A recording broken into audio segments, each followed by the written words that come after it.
अस्सलाम वालेकुम। ये इनफर्टिलिटी, बांझपन, बेऔलादी वगैरह कई नामों से ये पाकिस्तान भारत का एक बहुत बड़ा उभरता हुआ मसला है, जिसमें 40% एट्रीब्यूशन मेल फैक्टर में होती है, तो मर्दों के मसाइल उस पे हम आज बात करेंगे। दूसरी चीज़ मैं पहले से क्लियर कर दूं, ये एजुकेशनल चैनल है, ये कोई ब्लॉगिंग चैनल नहीं है, एंटरटेनमेंट का नहीं है।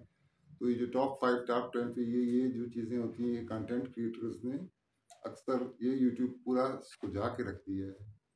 उसमें किसी को कहें ये प्याज, एक ने कह दिया कि जी प्याज बड़ी अच्छी चीज़ है, तो ये अगले दिन आप देखेंगे 50 पन्नों में प्याज के फवायद, और ये वजह क्या होती है, कैसे काम करते हैं, ये फैक्टर्स कैसे नुकसान देते हैं, हमने इस चीज़ को एड्रेस करना है।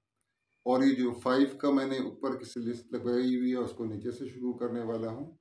ये भी आर्बिट्ररीली मैंने सिलेक्ट किए हैं कि जो मुझे नज़र आता है कि सबसे ज़्यादा कॉमन है। तो मुख्तसर करने के लिए सबसे पहले हम दो चीज़ों को रूल आउट कर लें जो कि हम डाल रहे हैं अपने जिस्म में। एक तो जो आप एनाबॉलिक हों, जो एंड्रोजेनिक हों या नॉन एंड्रोजेनिक हों, एनाबॉलिक स्टीरॉइड्स जब आप लेते हैं, जिस तरह टेस्टोस्टेरोन हो गया, ये फिर लोकल अपनी प्रोडक्शन जिस्म की उसको डिमिनिश कर देते हुए ख़त्म कर देता है। एक इस चीज़ से बचें जी आप। दूसरा, इरेक्टाइल डिसफंक्शन की जो मेजर कॉज है, वो एक ख़ास किस्म की गोली है जो कि बहुत सस्ती बेची जा रही है। मुझे तो शक है कहीं इसको सब्सिडाइज करके बाय डिज़ाइन। तो मैं किसी कंस्पिरेसी थ्योरी का हिस्सा नहीं बनूंगा, लेकिन चलते हैं मुख्तसर करके अपने असल बात की तरफ। अच्छा जी, नंबर 5 पे हमारे पास दो चीज़ें आती हैं। एक एक्सटर्नल है जो हम वाईफाई के ज़रिए कैच करते हैं अपनी आँखों और कानों के ज़रिए, और दूसरी चीज़ जो हम अपने पेट में डाल रहे हैं, उसके अंदर केमिकल कंपोजिशन उसकी क्या है। ये आपस में एक दूसरे को कौन किसको स्टिमुलेट करता है, ये भी आपको फिर समझ नहीं लगेगी, बहुत कन्फ्यूजन हो जाती है। मिसाल के तौर पर ये बिजली का, गैस का बिल है, ये बिल है, वो ये परेशानियां अपनी जगह, लेकिन आपके साथ में जो स्टिमुलस दिमाग के ज़रिए अंदर गया है, जिस्म के अंदर ग़िज़ा आपकी वही है जो कि क्लास 8 9th में आपने पीरियोडिक टेबल देखा था। उसके अंदर जो एलिमेंट्स हैं वो भी शुरू वाले इब्तदाई, उनमें से आपकी डाइट आपकी कंसिस्ट करती है। अब अगर उसके अंदर गड़बड़ हो जाती है, किसी चीज़ को आप ज़्यादा कर देते हैं, बहुत ज़्यादा कर देते हैं, सोडियम को बहुत ज़्यादा कर दिया, और या उसमें से बहुत चीज़ें कम कर दी, मैग्नीशियम आपकी मिसिंग है या पोटासियम मिसिंग है, जिंक मिसिंग है, तो गड़बड़ बनेगी। इस एक चीज़ का ध्यान में रखना चाहिए। इस पे मैं जितना भी बोलूँ वो कम है, लेकिन ये कि बैलेंस डाइट होनी चाहिए, सारी उसके अंदर चीज़ें मौजूद होनी चाहिए, और वो आपकी भूख वगैरह के हिसाब से हो, उसका वक्त होना चाहिए। ये बहुत ज़्यादा स्ट्रेस पैदा करता है जिस्म के ऊपर, और कई तरीकों से। चौथी और पांचवी, जो चौथे और तीसरे दर्जे पे जो वजूहात हैं, वो लगभग एक जैसे काम भी करती हैं, लेकिन मुख्तलिफ भी हैं, इसलिए उसको हम मुख्तलिफ बयान करते हैं। चौथे लेवल पे आपका आता है मोटापा। अब ये आपने सुना तो हर जगह होगा, काम कैसे करता है, नुकसान कैसे दे रहा है। ये जो मोटापा होता है, ये दो किस्म की चर्बियाँ होती हैं। एक एक्सटर्नल फैट्स होते हैं, पेरिफेरल फैट्स कहलाते हैं, और एक इंटरनल या विसरल फैट्स कहलाते हैं। आपके जिस्म की मुख्तलिफ चीज़ों पे चर्बी चढ़ने लगती है, लेकिन ओवरऑल इस चर्बी से होता क्या है कि जिस्म में एक बैलेंस होता है एस्ट्रोजन का और टेस्टोस्टेरोन का। दोनों मौजूद होते हैं, लेकिन बैलेंस हमारा डिफरेंट होता है। अब ये क्या करता है, मोटापे से लंबी डिटेल में जाए बगैर एस्ट्रोजन के लेवल को बढ़ाता है और टेस्टोस्टेरोन का लेवल गिरने लगता है।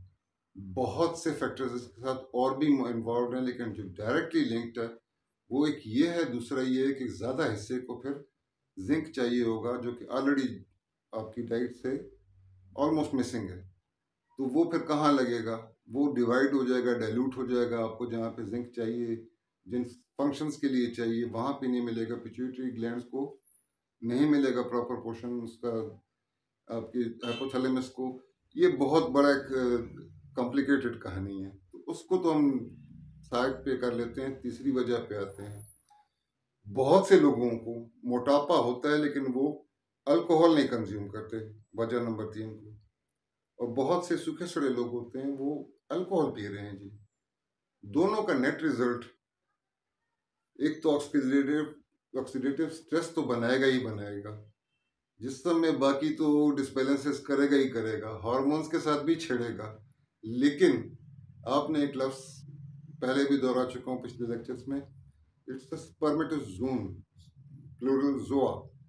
ये एक यकखुलवी जानदार है, पूरे अपने इर्तिकाई मराहिल से गुजर कर 60 से लेकर, डिपेंडिंग अपॉन एज, 60 से लेकर 90 दिन तक ये इसने अपना टाइम गुजारा, ये पैदा हुआ अपने एक मकसद के साथ। बिल्कुल जिस तरह अल्कोहल किसी इंसान को टिप्सी कर देती है, इसी तरह इनका भी जो ऑल्फेक्शन की सेंस है और जो मतलब इनका जनरल एक सेंस कह लें, होश हवास कह लें, जैसे इंसान ड्राइविंग मना करते हैं इसमें, भाई आप ड्राइव मत करें, आप सही जगह पहुंच नहीं पाओगे।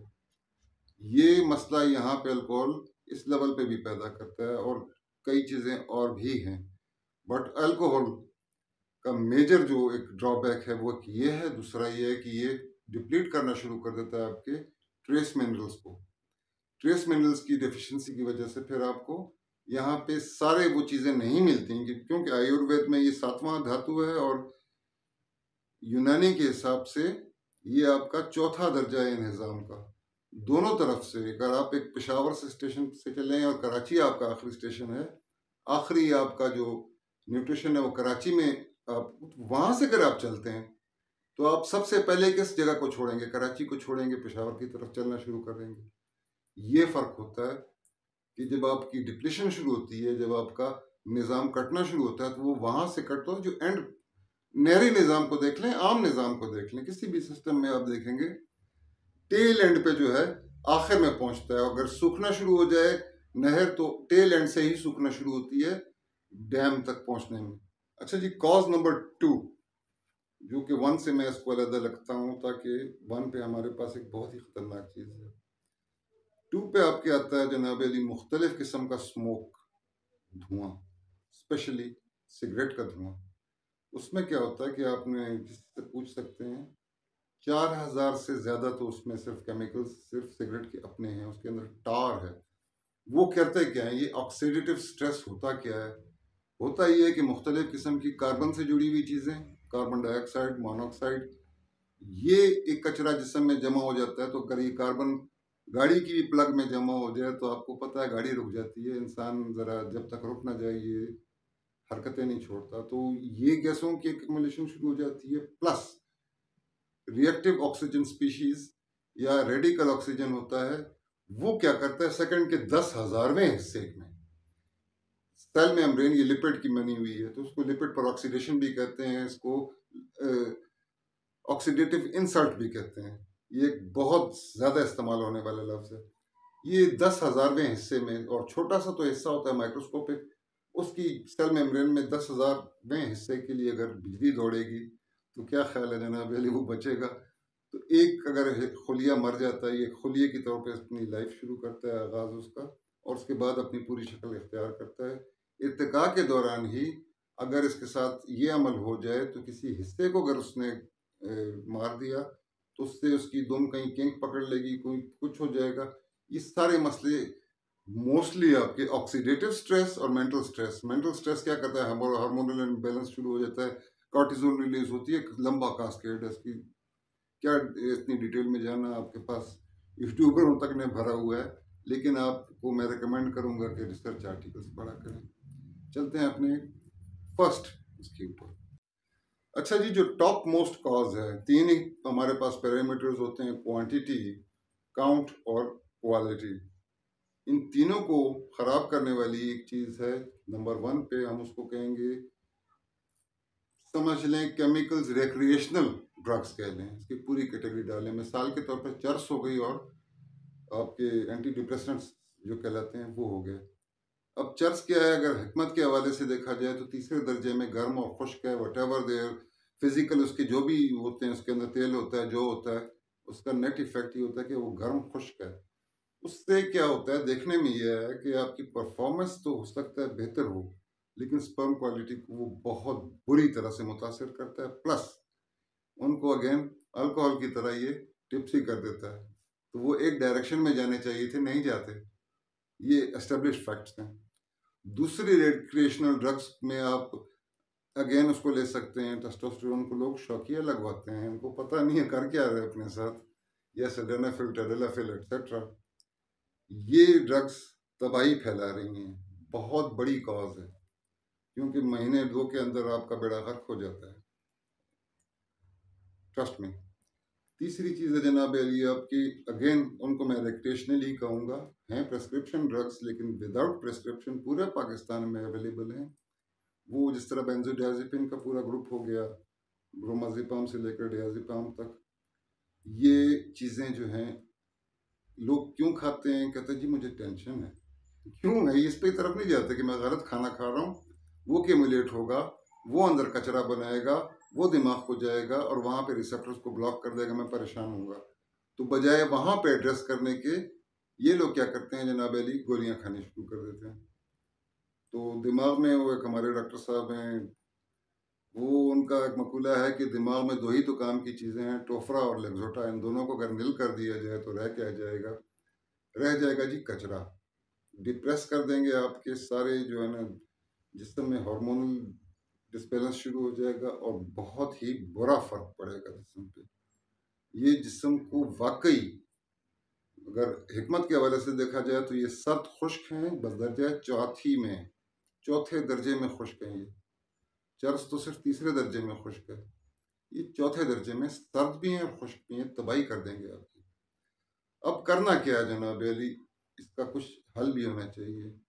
तो जो 5 पे अर्ज किया था कि आप खुराक का ख्याल रखें, तो उसमें आपके फ्रूट्स हो गए और वेजिटेबल्स, उसके कई फायदे हैं इसमें, कई फायदे। सबसे बड़ा फायदा, शायद सोल फायदा, शायद वही हमको चाहिए इस कॉन्टेक्स्ट में, सिर्फ आज के कॉन्टेक्स्ट में, वो है इसकी एंटीऑक्सीडेंट प्रॉपर्टीज।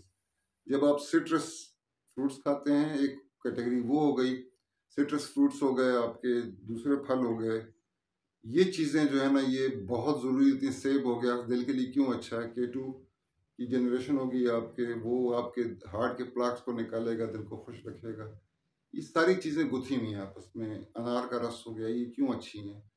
साथ में सर्टन और फ्रूट्स हैं, जिस तरह आपके खजूर हो गए, छुआरे हो गए और इस तरह की जनाब चीज़ें होंगी, उनमें क्या है, वो अल्कलाइन है। तो सिट्रस जो है वो इनडायरेक्ट अल्कली है, वो डायरेक्ट अल्कलीज हैं। तो ये एक चीज़ का फ़ायदा होगा आपकी, एंटीऑक्सीडेंट्स। दूसरा पोटेंट एंटीऑक्सीडेंट का दूसरा ग्रुप है, क्या है वो, केसर है, या उसको आप कह लें जनाब ज़ाफ़रान है।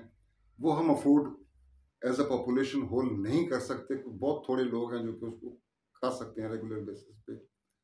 उसका नेमुल बदल आपका लौंग है, स्पेशली जो कई व्हाट्सएप ग्रुप्स में मैं बार बार लिखवा चुका हूँ, बड़े उसके रिजल्ट्स हैं, बहुत प्यारी चीज़ है। ओवरऑल बहुत सी चीज़ों में आपके काम आती है। वो मदार का वाला लौंग है, मदार का पानी उसको पिला के पूरा प्रोसेस बताया हुआ है, जिस पे टाइम नहीं लगता, जिस पे खर्चा नहीं आता। वो शाम को खाने की चीज़ है। और वो सारा उसका, हल्दी हो गई, ये सब का एक ही चीज़ बनती है जो मैं लिखवा चुका हूँ। तो वो फैट सॉल्युबल चीज़ें उसके साथ मिलकर आपको बेहतरीन एंटीऑक्सीडेंट, पोटेंट एंटीऑक्सीडेंट एक डोज आपकी तैयार हो जाती है। और मॉर्निंग में आप क्या करेंगे जनाब, लहसुन, क्यों लहसुन, इसके अंदर हर वो चीज़ मौजूद है, सल्फोराफेन से लेकर जाते जाएं, जो कि एंटी कैंसर है, क्योंकि एंटीऑक्सीडेंट है। ये आप सुबह खा सकते हैं। अदरक खा सकते हैं, जिंजीबार ऑफिशनलिस है, जिस चीज़ के साथ ऑफिशनलिस का लफ्ज़ जुड़ जाए, जैसे टेरेक्सिकम ऑफिशनलिस बनकास नहीं है, तो वो बिल्कुल एस्टेब्लिश हो जाता है कि इसमें अभी कोई शक नहीं रहा। सबसे पहला एंटीऑक्सीडेंट्स इस्तेमाल करें, दूसरा एंटीऑक्सीडेंट्स, तीसरा भी एंटीऑक्सीडेंट्स। आप फ्रूट सब्जी खाएं, आप वो चीज़ें खाएं जो कि एंटीऑक्सीडेंट प्रॉपर्टीज रखती हैं, और आप अपने आप को ऑक्सीजनेट करते रहें। ये कार्बन डाइऑक्साइड जनरेट करने वाली चीज़ें हैं, ये मोनोऑक्साइड जनरेट करने वाली चीज़ें हैं, ये जो अंदर जाके पीएच को एसिडिक कर देती हैं, तेज़ाबी कर देती हैं, और उसके साथ फिर आपका हाइड्रोजन का इन्फ्लक्स होता है। प्रोटॉन कह लें, हाइड्रोजन कह लें, लेकिन तबाही करते हैं। सादा अल्फाज में इन सब का मतलब है कि ये तबाही पूरे जिस्म की और स्पेशली आपके गोनेट्स की। तो इर्तिका से लेकर 90 दिन का प्रोसेस है। बाद में मुतफरकात पे में से आप ले लें, जिस तरह मम्स हो गया, कई वजूहत हो सकती हैं, डायरेक्ट इंजरी हो सकती है, मम्स के साथ आपको आर्काइटिस हो गया, मैंने इतने उसमें देखा है स्वेलिंग्स। अब उसमें क्या होता है, प्रेशर पड़ता है, क्या हालत करता होगा साथ में, और प्रोलॉन्ग्ड 2-2, 3-3, 4-4 हफ्ते तक प्रेशर पड़ रहा है सूजों। दूसरा क्या होता है जनाब अली, आपको प्रोलॉन्ग अरसे तक हफ्ता 1.5 हफ्ता उसका टेम्परेचर रहा है, तो ये तो टेम्परेचर को बर्दाश्त नहीं कर पाते। तो ये चंद एक चीज़ें वो तो एक्सीडेंटल हैं, लेकिन जो आप जानबूझ के कर रहे हैं कम से कम उनको तो आप अवॉइड कर ही सकते हैं। तो इसके साथ मुझे इजाज़त दीजिएगा। अल्लाह।